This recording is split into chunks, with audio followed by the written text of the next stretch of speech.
Chemistry class 10 बाब ॿियो सबक 17 हिस्सो पहिरियों तफ़सीली सवाल डिटेल क्वेश्चंस आवां केमिस्ट्री उस्ताद नजूला चन्ना अवांखे सिंध ऑनलाइन स्कूल में भली कार असांजो अॼोके लेक्चर जो मौज़ू आहे सेक्शन सी डिटेल क्वेश्चंस तफ़सीली सवाल। सेक्शन सी में असांजा 5 सवाल आहिनि। असां हिसे पहिरें ते ॻाल्हि ॿोल कंदासीं। सवाल नंबर पहिरियों आहे describe salts preparation of salts and types of salts. लूण जी वज़ाहत कयो, उन्हनि जा क़िस्म ॿुधायो ऐं उन्हनि जी तयारी बाबति पिणु लिखो। Salts are ionic compounds generally formed by the neutralization of an acid with a base. लूण जेके आहिनि उहे असांजा आयनी मुरकब आहिनि जेके आमतौर ते तेज़ाबनि ऐं असासनि जे विच में थींदड़ कीमियाई अमल न्यूट्रलाइज़ेशन जे सबबु पैदा थींदा आहिनि। मिसाल जे तौर ते हिकिड़ो एसिड खयोंसीं, ॿियो बेस, इहे ॿई हिक ॿिए खे न्यूट्रल कंदा। इन जे करे इन कीमियाई अमल जो नालो आहे न्यूट्रलाइज़ेशन। ऐं इन न्यूट्रलाइज़ेशन कीमियाई अमल जे करे न्यूट्रल प्रोडक्ट ठहंदियूं। हिकिड़ो ठहंदो पाणी, ॿियो ठहंदो हिकिड़ो आयोनिक कंपाउंड जंहिंखे असां लूणु चऊं था, जीअं सोडियम क्लोराइड आहे। प्रिपरेशन ऑफ साल्ट्स में असीं नंबर पहिरियों आहे प्रिपरेशन ऑफ सॉल्युबल साल्ट्स ऐं नंबर ॿियो आहे प्रिपरेशन ऑफ इनसॉल्युबल साल्ट्स। ॻरंदड़ जेके लूण आहिनि उन्हनि जी तयारी ऐं अणॻरंदड़ जेके लूण आहिनि उन्हनि जी तयारी कीअं थींदी आहे। सो असीं जेकॾहिं प्रिपरेशन ऑफ सॉल्युबल साल्ट्स खे ॾिसूं त उन में पहिरियों तरीक़ो आहे by the reaction of an acid and a metal, हिकिड़े तेज़ाब ऐं ॿिए धातुअ जो कीमियाई अमल जंहिंमें डायरेक्ट डिस्प्लेसमेंट थींदी आहे। मिसाल जे तौर ते असीं तेज़ाब खयोंसीं हाइड्रोक्लोरिक एसिड, उन में मेटल आहे मैग्नीशियम, उन जा टुकड़ा विझूं था त मैग्नीशियम छा कंदो, डायरेक्ट वञी करे हाइड्रोजन खे था रिप्लेस कंदो। उन जी जॻह ते पाण ईंदो त मैग्नीशियम क्लोराइड लूणु ठही पवंदो ऐं हाइड्रोजन गैस उन मां ख़ारिज थींदी वेंदी।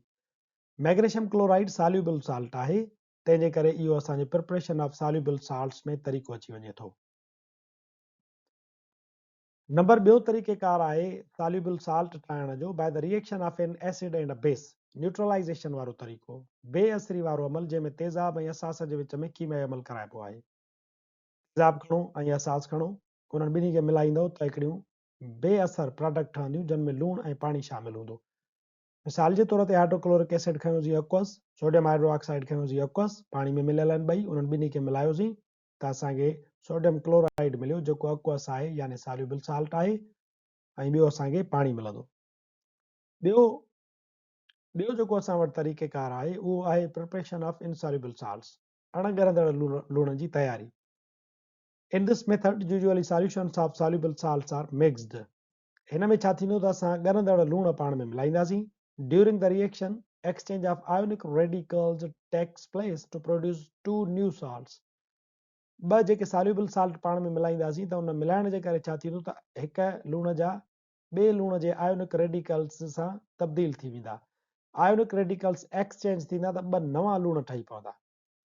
मिसाल जे तौर ते सॉल्युबल साल्ट खयोंसीं सिल्वर नाइट्रेट, ॿियो सॉल्युबल साल्ट खयोंसीं सोडियम क्लोराइड, ॿई aqueous आहिनि, ॿिन्ही खे पाण में मिलाईंदासीं त हीअ रेडिकल ऐं हीअ रेडिकल इहे हिक ॿिए जी जॻह वठंदियूं। इहे सोडियम हली वेंदी हेॾे, सोडियम नाइट्रेट ठही पवंदो। सिल्वर हली ईंदी हेॾे त सिल्वर क्लोराइड ठही पियो। हाणे सिल्वर क्लोराइड ॾिसो सॉलिड फॉर्म में मिलंदो पीपीटी जी सूरत में, इहो इनसॉल्युबल साल्ट आहे, ऐं ॿियो तव्हांखे aqueous फॉर्म में मिलंदो। इन तरीक़े सां ॿ सॉल्युबल साल्ट मिलाइण सां असांखे हिकिड़ो इनसॉल्युबल साल्ट मिले थो। इन तरीक़े सां असां इनसॉल्युबल साल्ट्स जी तयारी कंदा आहियूं। Following are the main classes of salts, लूणनि जा जेके क़िस्म आहिनि उहे असां हेठि ॾियूं था। नंबर पहिरियों नॉर्मल साल्ट आहे, न एसिडिक हूंदो आहे न बेसिक हूंदो आहे।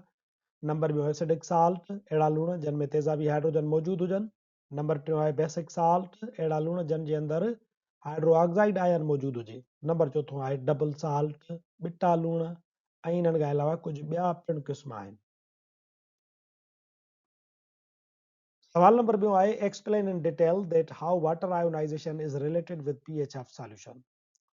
तफ़सील सां बयानु कयो त पाणीअ जो टुटणु ॻार जी पीएच सां कीअं ॻंढियल आहे। Ionization of water is a fundamental concept in understanding the pH of a solution. कंहिं बि ॻार जी pH खे सम्झण जे लाइ पाणीअ जे टुटण वारो कॉन्सेप्ट इंतहाई बुनियादी आहे। Here is how they are related. अचो त इहो सम्झो त ॻार जी pH ऐं पाणीअ जो टुटण पाण में कीअं ॻंढियल आहिनि। Ionization of water में छा थींदो आहे त water H2O can undergo self ionization, also called as auto ionization. where two water molecules react to form hydronium ion and a hydroxide ion. पाणी पंहिंजो पाण टुटण वारे मरहले में वेंदो आहे जिते पाणी जा ॿ मालिक्यूल मिली हाइड्रोक्साइड आयन ऐं हाइड्रोनियम आयन में टुटनि था। पाणी जा मालिक्यूल आहिनि, इहे ॿ पाणी जा मालिक्यूल, हिकिड़ो मालिक्यूल ॿियो मालिक्यूल पाण में मिलिया आहिनि, हाणे इहे टुटंदा त हाइड्रोनियम आयन ऐं हाइड्रोक्साइड आयन जेका आहे उहा पैदा थी पवंदी। इक्विलिब्रियम कांस्टेंट फॉर वाटर, पाणीअ जे लाइ मुस्तकिल तवाज़ुन। The equilibrium constant for this reaction known as the ion product constant of water is defined as पाणीअ जो जेको टुटण वारो कीमियाई अमल आहे उन जे मुस्तकिल तवाज़ुन जे लाइ असां जेको मुस्तकिल तवाज़ुन इस्तेमालु कयूं था उनखे KW चऊं था, यानी ion product constant of water. उन जी वसप असां हीअं करे सघूं था त KW यानी ion product constant of water is equal to molar concentration of hydrogen ion multiplied by molar concentration of hydroxide ion. ऐं असांखे इहो मालूम आहे त 25 डिग्री सेंटीग्रेड ते KW यानी ion product constant of water जेको आहे उहो बराबरि आहे 1/10⁻⁴14। हाणे इहो छा आहे, असांजो गॾियल पैदावार आहे असांजी हाइड्रोजन आयन जी ऐं हाइड्रोक्साइड आयन जी। 25 डिग्री सेंटीग्रेड ते पाणी जे मुस्तकिल आयनी पैदावार मुस्तकिल हूंदी आहे, छो त ख़ालिस पाणी में या कंहिं ॿाबी ॻार में हाइड्रोजन ऐं हाइड्रोक्सिल आयन जो मोलर मिक़दार बराबरि हूंदो आहे। pH and POH, pH is equal to negative logarithm of molar concentration of hydrogen ion and POH is equal to negative logarithm of molar concentration of hydroxide ion। ऐं असांखे ख़बर आहे त pH ऐं POH जो जोड़ जेको आहे उहो बराबरि थींदो वञी करे 10 जे, यानी असांजी जेका पाणीअ जी pH आहे उहा 7 थींदी आहे, न्यूट्रल थींदी आहे, ऐं POH जेका आहे उहा पिणु हुनजी 7 थींदी आहे, न्यूट्रल थींदी आहे। तंहिंजे करे pH ऐं POH जो जेको जोड़ आहे उहो बराबरि वञी करे थींदो 14 जे। हाणे असां इहो सम्झूं था त पाणीअ जे टुटण ऐं उन जे जेको आबी ॻार आहे उन जी pH जेका आहे उन जे विच में कहिड़ो तालुक आहे। Relationship between ionisation of water and pH, पाणीअ जे टुटण ऐं pH में तालुक।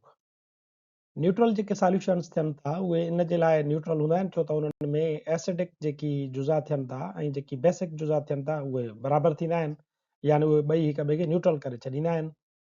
प्योर वाटर में भी ईअं थींदो आहे, द कंसंट्रेशन ऑफ हाइड्रोजन आयन एंड हाइड्रोक्साइड आयन आर इक्वल। हाइड्रोक्साइड आयन जी कंसंट्रेशन ऐं हाइड्रोजन आयन जी जेका कंसंट्रेशन थींदी आहे उहा बराबरि थींदी आहे। इन जे करे जेको आयन कांस्टेंट प्रोडक्ट ऑफ वाटर आहे KW उन जो वैल्यू आहे 1/10⁻⁴14, यानी ॿिन्ही जो वैल्यू इहो बराबरि जोड़ कंदासीं त असांखे ही वैल्यू मिलंदो 1/10⁻⁴14। तो असां जेकॾहिं लिखूं molar concentration of hydrogen ion is equal to molar concentration of hydroxide ion, उन जो वैल्यू आहे बराबरि अंडर रूट 1/10⁻⁴14। उन जो जेकॾहिं असां अंडर रूट छॾायूं था त असांखे जवाबु मिले थो 1/10⁻⁷ मोलर।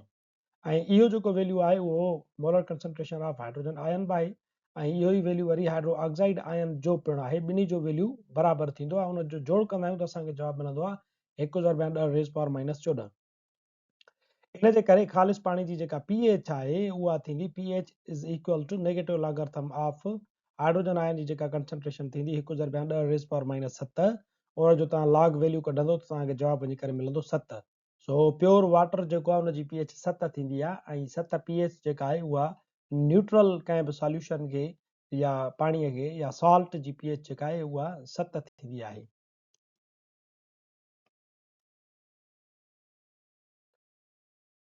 हाणे जेकॾहिं असां इन ॻाल्हि खे सम्झूं त एसिडिक सॉल्यूशन कीअं थींदा आहिनि।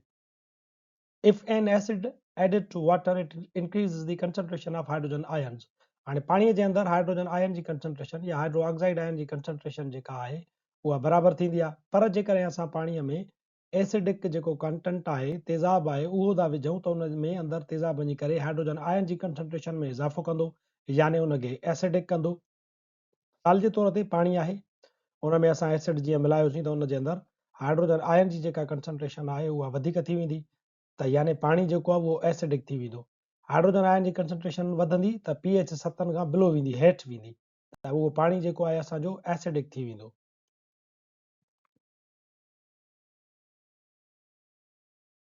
ऐं वरी जेकॾहिं असां पाणीअ में बेस था मिलायूं त छा थींदो त बेस मिलाइण खां पोइ पाणी में अंदरि वञी करे बेस हाइड्रोक्साइड आयन में इज़ाफ़ो कंदो।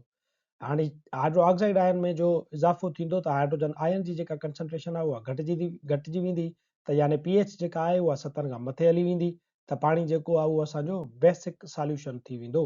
हूअं पाणीअ जे अंदरि हाइड्रोजन आयन जी कंसंट्रेशन ऐं हाइड्रो ऑक्साइड जी आयन कंसंट्रेशन बराबरि हुई, त पाणी हुयो न्यूट्रल। पर हुन में तव्हां छा कयो त एसिड विधो, त हुन में हाइड्रोजन आयन जी कंसंट्रेशन वधीक थी वई, त पाणी थी वियो एसिडिक। ऐं ईअं ई वरी जेकॾहिं पाणीअ में तव्हां बेस विधो त हुन में हाइड्रो ऑक्साइड जी आयन कंसंट्रेशन वधीक थी वेंदी, त पाणी जेको आहे उहो असासी थी वेंदो आहे, यानी बेसिक कैरेक्टरिस्टिक्स वारो।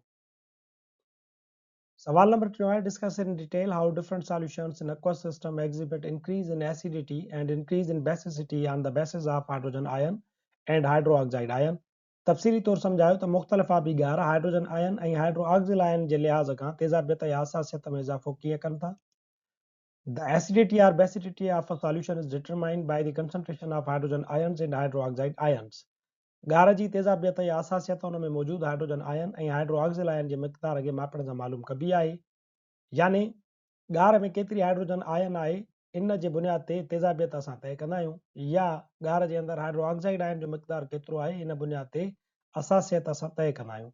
Here is how different solutions exhibit changes in acidity and basicity based on these ion concentrations। अचो त सम्झो इन जी मिक़दार जी तब्दीली सबबि तेज़ाबियत ऐं असासियत कीअं तब्दील थिए थी। मिसाल जे तौर ते असां तेज़ाब खणूं, तेज़ाब जॾहिं कंहिं बि गार में अंदरि शामिलु कंदा आहियूं त उहो आयोनाइज़ थी वेंदो आहे, आयन्स में टुटंदो आहे। तेज़ाब जॾहिं टुटंदो त हाइड्रोजन आयन ऐं ॿी कंहिं नेगेटिव आयन में तब्दील थींदो आहे। ईअं ई वरी जेकॾहिं असां को असास खणूं, उहो गार में मिलायूं था, त उहो हिकिड़ी तव्हांखे मेटलिक रेडिकल ॾींदो, हिकिड़ी तव्हांखे मेटल पॉज़िटिव आयन ॾींदो, ऐं ॿियो हाइड्रो ऑक्साइड जेका आयन आहे, हाइड्रो ऑक्सिल जेका आयन आहे, उन जी कंसंट्रेशन ॾींदो आहे। एसिडिटी तेज़ाबियत, इंक्रीज़्ड एसिडिटी तेज़ाबियत में वाधि कीअं थींदी आहे। एडिशन ऑफ एसिड्स, यानी तेज़ाबनि जो शामिल करणु। When an acid is added to a solution, it dissociates to release hydrogen ions। This increases the concentration of hydrogen ions। तव्हां जॾहिं कंहिं बि गार जे अंदरि तेज़ाब मिलायो था, त उहो वञी करे डिसोसिएट थी वेंदो आहे हाइड्रोजन आयन्स ऐं ॿी नेगेटिव आयन में। इहा हाइड्रोजन आयन जॾहिं गार जे अंदरि वधीक थींदी वेंदी, त उन जी जेका हाइड्रोजन आयन वधंदी, त उन जी एसिडिटी में इज़ाफ़ो कंदी, ऐं उन जी जेका pH आहे उनखे घटाईंदी, यानी सॉल्यूशन खे मोर एसिडिक कंदी आहे। This reaction increases molar hydrogen ion concentration, thereby decreasing the pH and making the solution more acidic। छा थींदो त हीउ जेको रिएक्शन आहे उन में हाइड्रोजन आयन जी मोलर कंसंट्रेशन में इज़ाफ़ो थींदो, ऐं ईअं जेका असांजी pH आहे उहा घटि थींदी आहे, ऐं असांजो सॉल्यूशन जेको आहे उहो वधीक तेज़ाबी थींदो आहे। बेसिसिटी असासियत में इज़ाफ़ो तॾहिं थींदो आहे जॾहिं असां कंहिं बि गार जे अंदरि को बि असास शामिलु कयूं। मिसाल जे तौर ते सोडियम हाइड्रोऑक्साइड आहे, उहो असां कंहिं गार में अंदरि शामिलु कंदासीं त उहो असांजे हिकिड़ी मेटल रेडिकल में, यानी मेटल पॉज़िटिव आयन में ऐं हाइड्रो ऑक्साइड आयन में टुटंदो। हाइड्रो ऑक्साइड आयन जी कंसंट्रेशन वधण जे करे इहो थींदो त असांजी pH जेका आहे उहा वधी वेंदी, 7 खां उहा मथे थींदी।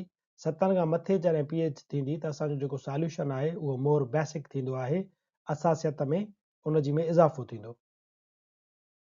इफेक्ट ऑन हाइड्रोजन आयन कंसंट्रेशन, हाइड्रोजन आयन कंसंट्रेशन ते OH यानी हाइड्रोऑक्सिल आयन जे मिक़दार जो असर छा पवंदो। Again, according to the ion product constant of water Kw, when molar concentration of hydroxide ion increases, molar concentration of hydrogen ion must decrease to maintain Kw। हाणे Kw मूजिबि जेकॾहिं हाइड्रोऑक्साइड आयन जी मोलर कंसंट्रेशन वधे थी, त लाज़िमी तौर ते हाइड्रोजन आयन जी मोलर कंसंट्रेशन घटि थींदी, त जीअं Kw आयन प्रोडक्ट कांस्टेंट ऑफ वाटर जेको आहे उन जो वैल्यू मेंटेन रहे, छो त ॿिन्ही जो जोड़ 1/10⁻14 जे बराबरि थींदो। हाणे जेकॾहिं हाइड्रोऑक्साइड आयन जी मोलर कंसंट्रेशन वधंदी, त हाइड्रोजन आयन जी मोलर कंसंट्रेशन घटिजंदी, ऐं ईअं असासियत में इज़ाफ़ो थींदो। असांजी अॼोकी टॉपिक पुॼाणीअ ते पहुचे थी, वरी हाज़िर थींदासीं नए लेक्चर सां गॾु। तेसिताईं ॾिसंदा रहो सिंध ऑनलाइन स्कूल।